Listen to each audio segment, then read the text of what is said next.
சூறாவுல 18வது வசனத்தில் இருக்கிறது.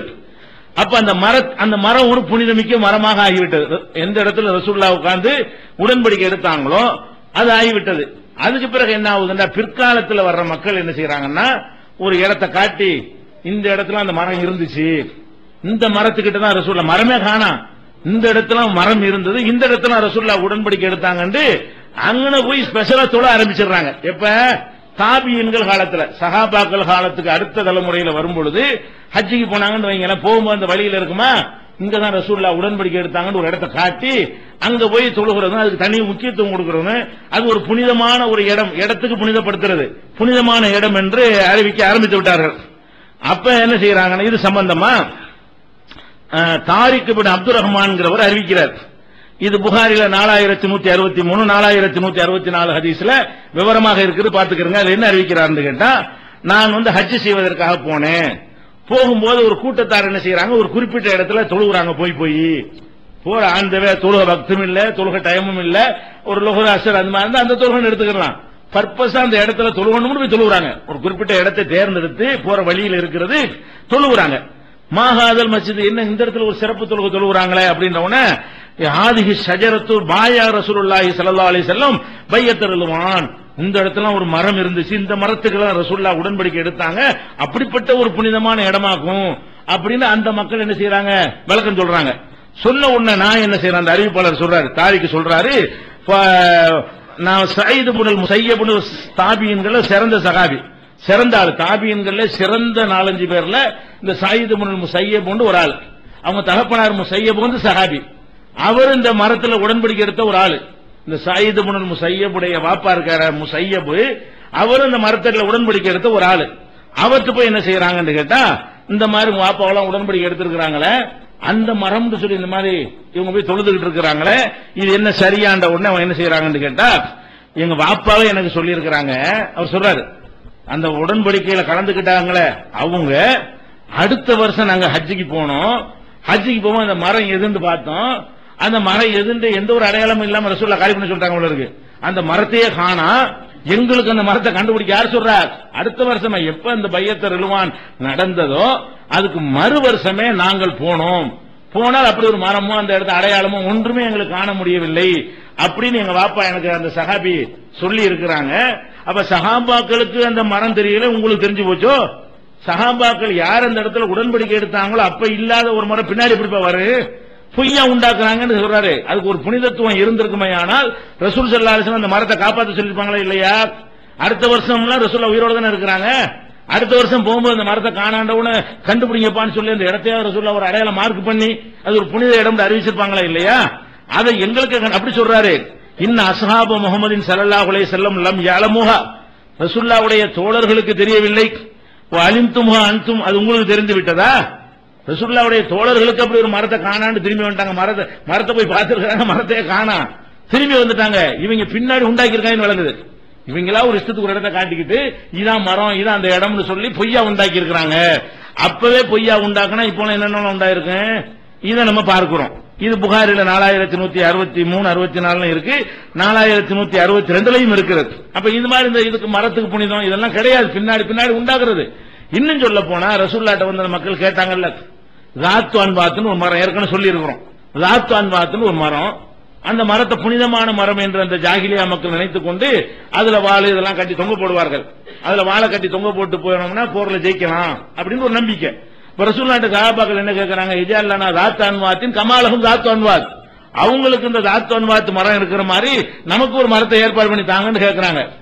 அப்ப மரத்தை ரசூலுல்லாஹ் ஏற்பாடு பண்ணி கொடுக்கலாம் தானே, ரசூலுல்லாஹ் ஏற்பாடு, அவங்களா ஒரு மரத்தை காட்டி செய்யல, ரசூலுல்லாஹ்ட்ட கேட்கறாங்க, நீங்களா ஒரு மரத்தை எங்களுக்கு உண்டாக்கி தாங்கன்னு. இந்த மரத்தை புனிதமாக்குறது இல்லைங்கிறதுனாலதான் இது அப்படியே மூசா நபி மக்கள் கேட்டாங்களே அந்த மாதிரி கேட்கறீங்க, அடுத்தவனை பார்த்து காப்பி பண்ணி இங்க திணிக்க பாக்குறீங்க. இது அச்சு அசலா மூசா நபி இடத்துல அந்த மக்கள் கேட்டாங்களே, அவங்களுக்கு பல தெய்வம் இருக்கிற மாதிரி எங்களுக்கு பல தெய்வத்தை உண்டாக்குன்னு கேட்டாங்களே, அதே மாதிரி கேட்கறீங்க சொல்ல கண்டிக்கிறாங்க. அப்படிப்பட்ட ஒரு மார்க்கத்தில் இப்படி மரத்தையும் மண்ணையும் பொருளையும் புனிதப்படுத்த சொல்லி ரசூலுல்லாஹ் சொல்லியிருப்பாங்க. இந்த மாதிரியான புனிதப்படுத்தல் மேற்றுக்கு என்ன இல்ல இடமே, அது மார்க்கத்துக்கு என்னமே முன்னே சொல்லியிருக்கிறது. திருமதியில 2106 ஹதீஸில் இடம் பெற்றிருக்கிறது. அதனால இந்த சபா மர்வா இதையெல்லாம் காட்டிக்கின்னு சொல்ல முடியாது. அதே மாதிரி ரசூலுல்லாஹ்வுடைய முடி முடி சொன்னோம் இல்லையா, முடியை வச்சுக்கிட்டு என்ன செய்யறாங்க, அது பறக்கத்தான முடின்னு சொல்லி இப்போ வச்சுட்டு இருக்கிறாங்க. ரசூலுல்லாஹ்வுடைய முடி இருக்கு, பாலஸ்தீன்ல இருக்குங்கிறாங்க, துருக்கியில இஸ்தம்பூல்ல இருக்குங்கிறாங்க, காஷ்மீர்ல இருக்குங்கிறாங்க, இன்னைக்கு சொல்லிட்டு இருக்கிறாங்க. ரசூல் ஸல்லல்லாஹு அலைஹி வஸல்லம் காலத்திலயும் இந்த மாதிரி சில சஹாபாக்கள் அந்த முடியை வச்சுக்கிட்டு இருந்தாங்கன்ற மாதிரி செய்திகள் எல்லாம் கிடைக்கிறது. அதை பார்த்தாலே அதுலயே நமக்கு டவுட் உண்டாகி போயிடும். என்ன டவுட் உண்டாயிரும் கேட்டா, முதல் விளங்கிக்கிற ரசூல் ஸல்லல்லாஹு அலைஹி வஸல்லம் முடியை பொறுத்த வரைக்கும் அவங்க முடி நரைக்கவே இல்லை. கடைசி வரைக்கும் முடி நரைக்கவே கிடையாது. மொத்தத்துல தாடி தலைமுடி எல்லாத்திலையும் சேர்த்து 20 நரமுடி கூட இல்லை. மொத்தத்துக்கும் தலைமுடியும் தாடி எல்லாமே சேர்த்து 20 எண்ணி பார்த்தா கூட 20 இருந்தா தெரியாது. முதல்ல 20 தான் மொத்தமா இருந்துச்சுன்னா கிளப்பி அது அப்படி பார்த்தா தான் கண்டுபிடிக்க முடியும். 20 இருக்கிறவங்க போய் சாயம் பூசுவாங்களா? முதல்ல 20 இருந்தா தெரியாது, கருப்பா தான் இருக்கும். ரசூலுல்லாஹ்வுடைய முடி மூத்தா போற வரைக்கும் அவங்களுடைய தாடியிலையும் கருப்பு இல்ல, தலைமுடியிலையும் வெள்ளை இல்ல. அது புகாரில நீங்க பாத்தீங்கன்னா 3547 3548 ஹதீஸில் இருக்கிறது. ரசூல் லைஸபி ரஸிஹி வ லிஹியதிஹி 20 ஷாரத்தன் பைலா, அவங்களுடைய தாடியிலையும் தலைமுடியிலையும் 20 வெள்ளை முடி கூட இருக்கவில்லை. இதை முதல்ல கவனத்தில் வச்சுக்கிறங்க. அதே மாதிரி ரசூல் ஸல்லல்லாஹு அலைஹி வஸல்லம் அவர்கள் அவங்க சாயம் பூசுவாங்களா? தலைமுடிக்கு, தலைமுடி தாடிக்கெல்லாம் கலர் பூசுவாங்களா? கலர் பூசுறது மார்க்கத்தில் சுன்னத் இருக்கிறது. நரைச்சு போச்சுன்னா வெள்ளையா வச்சுக்க கூடாது. டார்க் கருப்பை தவிர ஏதாவது ஒரு கலரை போட்டு என்ன செய்யணும், அதை மாற்றிக் கொள்வது சுன்னத் இருக்கிறது. அப்ப ரசூலுல்லாஹ் அந்த மாதிரி சாயம் பூசி இருக்கிறாங்களான்னு கேட்கும்போது, சாயம் பூசுறா எதுக்கு சாயம் பூசணும்? அப்படின்னு இப்போ கருப்பா இருக்குமே, எதுக்கு அவங்க ஏன் சாயம் பூச போறாங்க? சாயம் பூசுற வெள்ளையா போன ஆளுக்கு தானே அதெல்லாம் தேவை என்று சொன்னதாக புகாரில 3550 ஹதீஸில் இருக்கிறது. ஆனா ரசூலுல்லாஹ்வுடைய முடின்னு சொல்லி உம்மு சுலைமு, உம்மு சலமா, அபூ தல்ஹா இவங்க எல்லாம் எடுத்து மக்கள்கிட்ட காட்டுறாங்களே, அது சிவப்பு கலர் முடியா இருக்கு. ஷாருன் அகமர் வருது. ரசூலுல்லாஹ் சாயமே பூசல, சாயம் பூசாத ஒரு ஆள் நரைக்கவும் இல்ல, கருப்பு முடிதான் அவங்க முடியா இருக்க முடியும். அது நரைக்கிறது கலர் மாறுறதெல்லாம் தலையில இருக்கும்போது மாறினா தானே தவிர கருப்பா வெட்டி எடுத்துன்னா அப்புறம் நரைக்காது. அது வணங்குதா? ஒரு ஆள் முடிய 25 வயசுல வெட்டி ஒரு டப்பாவை போட்டு வச்சுட்டீங்கன்னா 50 வயசுல வெள்ளையா போயிருமா? அது வெள்ளையா போறதுக்குலாம் என்ன இருக்கணும், இங்க இருந்து ரசாயன மாற்றம் கடத்தப்பட்டா தான் அந்த முடிவுடைய கலர் மாறும். உடம்புல இருந்தா தான் மாறுமே தவிர 25 வயசுல வெட்டி ஒரு டப்பாவை போட்டு வச்சு 10 வருஷம் 100 வருஷம் கழிச்சு எடுத்தாலும் அப்படித்தான் இருக்கும். கருப்பத்தான் இருக்கும். அது நிறைய ஏற்படாது. முடிக்கு என்ன செய்யாது, நரைக்கிறதுக்கு என்ன காரணம்? முடி மட்டும் காரணம் இல்ல, நம்ம உடம்பில் ஏற்படக்கூடிய ரசாயன மாற்றங்கள்லாம் சேர்த்து தீர்மானிக்கிறது. அப்ப என்ன செய்யறாங்கன்னு கேட்டா, உஸ்மான் இப்னு அப்துல்லா சொல்றாரு, நான் உம்மு சலமாட்ட போனேன், ரசூலுல்லாஹ்வுடைய முடின்னு என்கிட்ட காட்டினாங்க, ஷாராத்தின் ஹும்ரன் செக்கச்செவேர்ந்த அந்த முடி இருந்தது, சிவப்பு முடிய ரசூலுல்லாஹ்வுடைய முடின்னு காட்டியிருக்கிறாங்க. அப்பவே என்ன இருக்குது, முடியலன்னு விளங்குது. ரசூலுல்லாஹ் முடி கருப்பா தான் இருந்துச்சு, நரமுடி வரவே இல்லை. அவங்க தலைக்கு சாயமும் பூச மாட்டாங்க.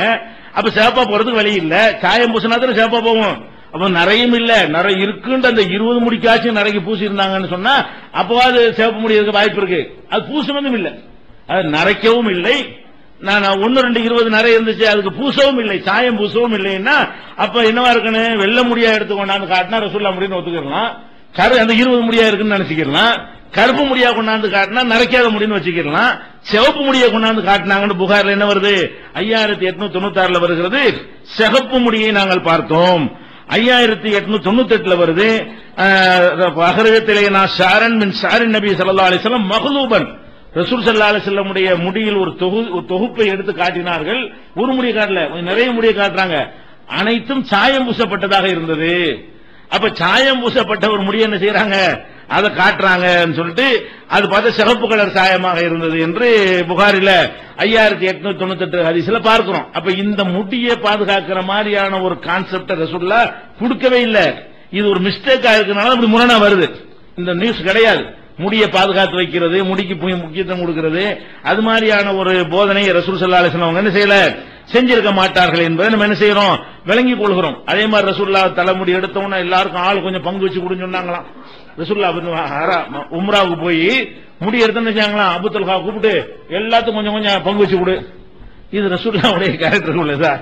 இன்னொரு அறிவிப்புல வந்து அவங்களே பங்கு வச்சு கொடுத்தாங்க, அதுல முரண்பாடு வந்துடும். அதாவது ரசூலுல்லாஹ் பங்கு வச்சு கொடுக்க சொல்லி அவர்கிட்ட கொடுத்தாங்கன்னு ஒரு ஹதீஸ் வருது. இன்னொரு ஹதீஸ்ல வந்து ரசூலுல்லாஹ் தானாவே பங்கு வச்சு கொடுத்தாங்க, தானாவே பங்கு வச்சு கொடுத்தாரு. புகாரில முஸ்லிம்ல 2298 வருகிறது. அபூ தல்ஹா தான் பிரிச்சு வந்தாரு, புகாரி 171 வருது. இப்படி முரண்பாடா வேற வருது. இதை முடிய கொண்டே பங்கு வச்சு கொடுக்கலாம் ரசூலுல்லாஹ் சொல்லுவாங்களா?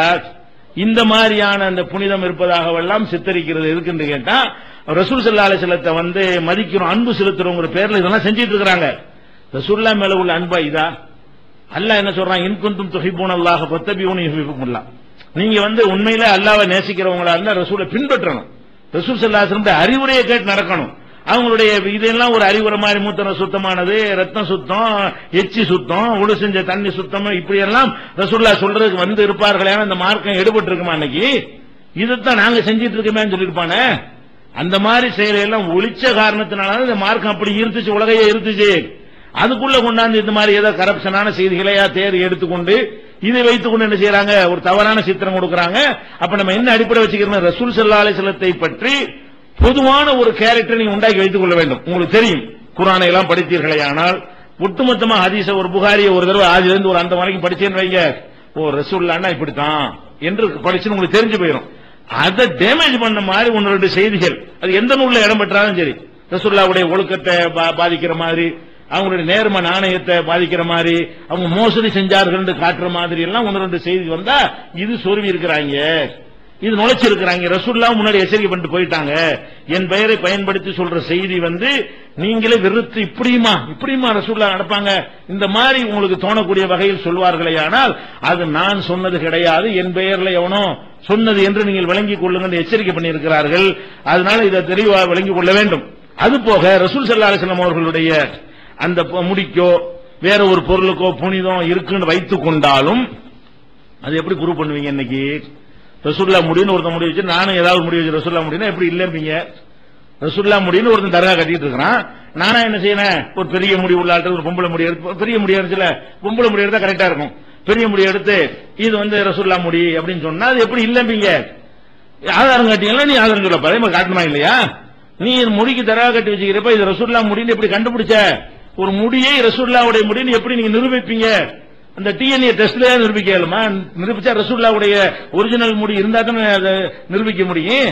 உயிரோட இருக்கிற ஒரு ஆளா இருந்தா என்ன செய்யலாம்? அவரை டெஸ்ட் பண்ணி இந்த முடிக்கு உள்ள ஆள் இவர் தானு கண்டுபிடிக்கலாம். அந்த மாதிரியா ரசூலுல்லாஹ்வுடைய முடியை ஏதாவது சோதனை பண்ணி இதை கண்டுபிடிக்க இயலுமா?